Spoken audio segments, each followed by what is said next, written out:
What's up, my fellow trashinators? Welcome back to another video.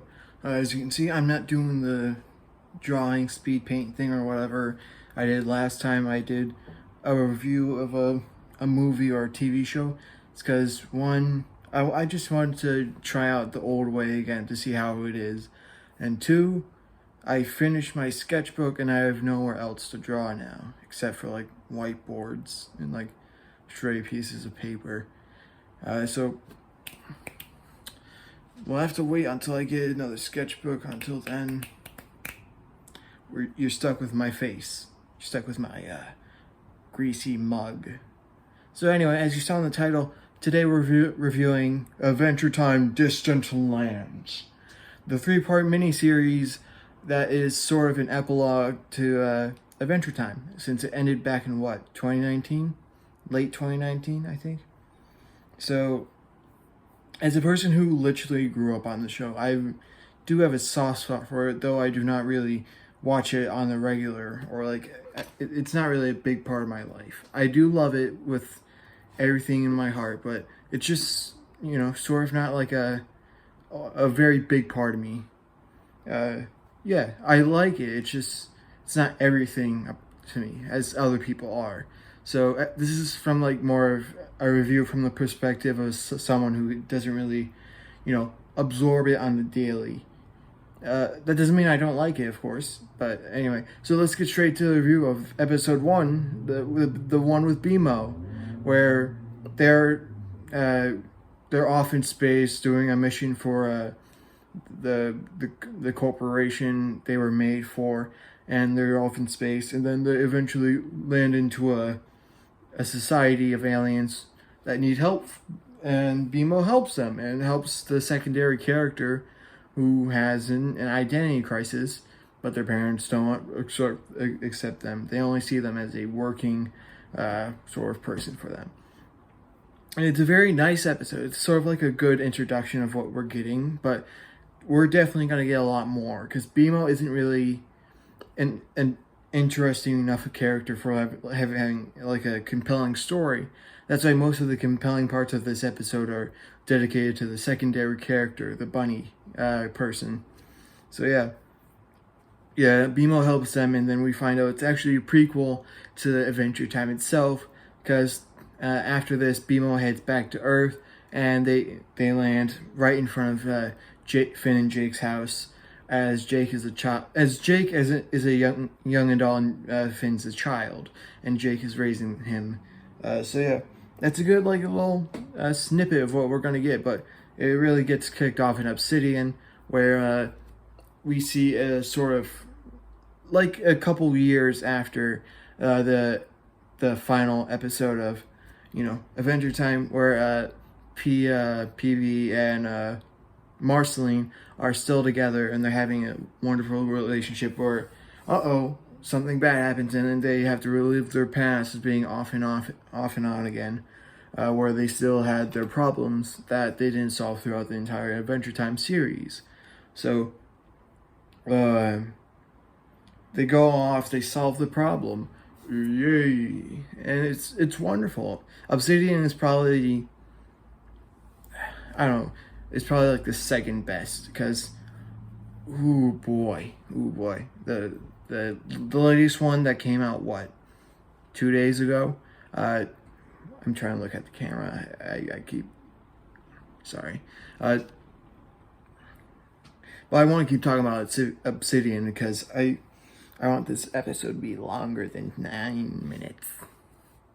So Obsidian is definitely a really good episode of this, and it really shows off how, you know, how these characters have developed throughout the series, and how they're handling the ending of it, and how they're handling the sort of resolution of the series. And it's wonderful to see PB and Marceline again, especially Finn at the end of the episode, because Finn's like an adult now.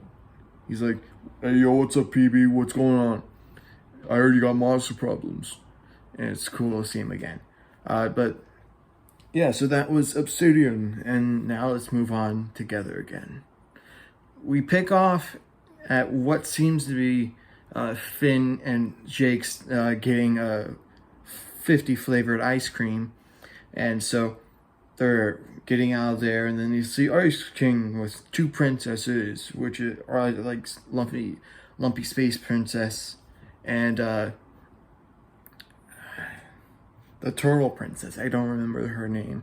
So Finn saves them after, with a little hint at his sort of like acknowledgement that he can't save everyone, especially Jake, because after he saves the library that the turtle princess works at,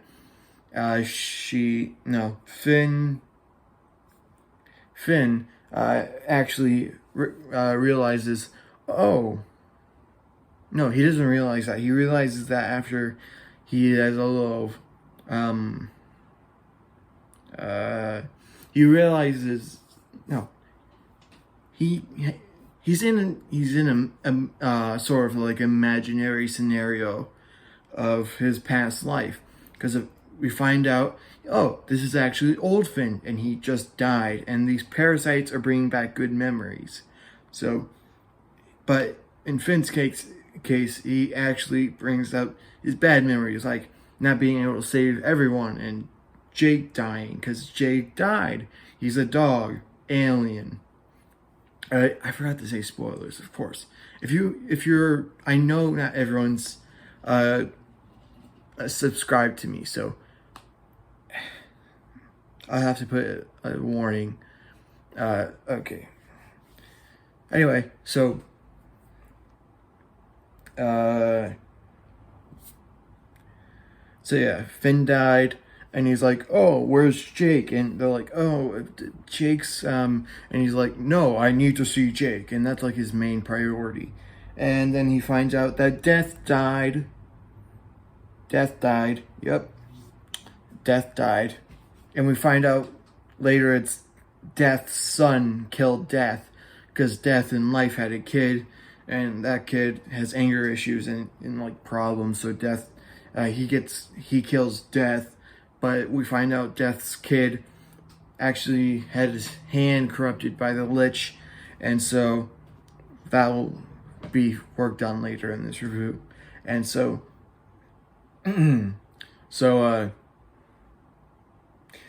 Finn just goes throughout the entire afterlife, every realm of death, every death world, seeing past friends, family even, because he finds, technically it's Jake's parents, but yeah, it's still family to Finn, because found family is still family.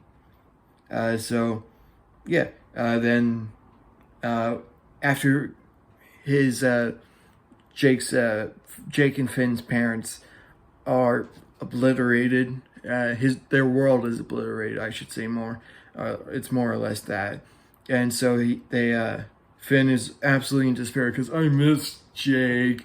Everything's terrible. I'm dead. And then Jake comes out of Nirvana, because he's the chill guy. So he's like, I'm dead. I don't care about this anymore. And he goes off to Nirvana to live in eternity. And then Finn's like, I missed you. And Jake's like, who are you? And Finn's like, ugh. And Jake's like, I'm kidding. I know who you are, I think. So after that, Jake remembers everything. And he's like, no, I'm not going back to Nirvana. I'll go someday, but not now. Finn needs me. Then we find out new Death. I got ants. I got ants. It's summer. I got ants. New Death is like, oh, I've been looking for Nirvana for a while, and the portal's still open, so I can go to Nirvana and take it over and get rid of everything else, because I'm New Death. But that's actually the Lich talking. So yeah, then Finn and Jake go to life, and they get a thing that can stop death. And then they fought over, because if you kill Death, you get Death's work. You get to become Death. And then the fox that works for New Death, because the fox was originally in Adventure Time, that was sort of a side character. The fox kills Death, and then the Lich hops off New Death's arm, and then the fox becomes New Death, and then Finn and Jake kill the Lich, or what's left of him, because it's just a hand, and the real Lich is just that baby guy. I forgot his name. Whatever. We see him in the future. I'm talking about the Lich. We see him in the future as a big buff guy that's literally a giant, and it's really cool. I liked it. Sweet Pea. That's his name. Sweet Pea. Anyway, so yeah, Finn and Jake stop everything, and then Finn, the new Death, the fox guy, was like, "Okay, Finn, are you ready to be reincarnated? Because that's Finn's thing. Finn reincarnates every time he dies in like his corporeal form. So Finn reincarnates is like, okay, I'm gonna miss you, Jake, but this is my thing. I reincarnate. So I'll figure out my life, and I can meet you back in Nirvana." And Jake is like, cool. And then Finn goes off to reincarnate. And then Jake's like, dang it, I miss him. So he goes and they both reincarnate, but we don't know who they reincarnate into. So yeah, that's something I would have liked to see. That's like the one issue I have with this episode. I would have liked to see who they reincarnate into, whether it's the new guys from the last episode of Adventure Time or just some new guys. I'd like to see that. I think that would have had a lot of potential. But I guess that's why they didn't show it, because if they did, they'd probably have a lot of people asking for another show about it. So yeah, that was Together Again, and the whole Adventure Time Distant Lands series, and it's over. Everything's over. Every TV show's ending, or every old TV show from the early 2000s has ended. So yeah, it's all over until Family Guy and The Simpsons end, but I don't think they're gonna end anytime soon. Capitalism. Anyway, so yeah, that was Distant Lands, and I liked it. That's why it's on good content, because it's good content. If I recommend you watch Adventure Time before you watch Distant Lands, but it definitely takes some knowledge of the original show and its story before you watch it. So it might take some time, but it's well worth the wait to actually catch up with Adventure Time to watch Distant Lands. So yeah, besides that, Distant Lands, good show. 9 out of 10. 9 out of 10. Why not?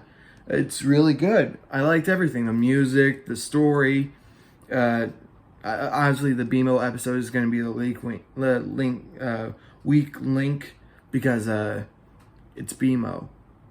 Basically, their only character is like, I'm a real boy or girl. I'm a real kid. I like real kid things, like games, because I'm a Game Boy. So yeah, it's good. I recommend it to anyone who's watched the original series. So yeah, besides that, like, comment, subscribe, tell me what I should review next. I'm not sure what I'm going to review next. I might review something that isn't a Transformers figure, that's just a normal figure, because I have hundreds of those. So yeah, either way, that's it. So that was Adventure Time Distant Lands. So do what I said before, and I'll see you later. See you next Friday. I should really come up with an outro, shouldn't I, huh?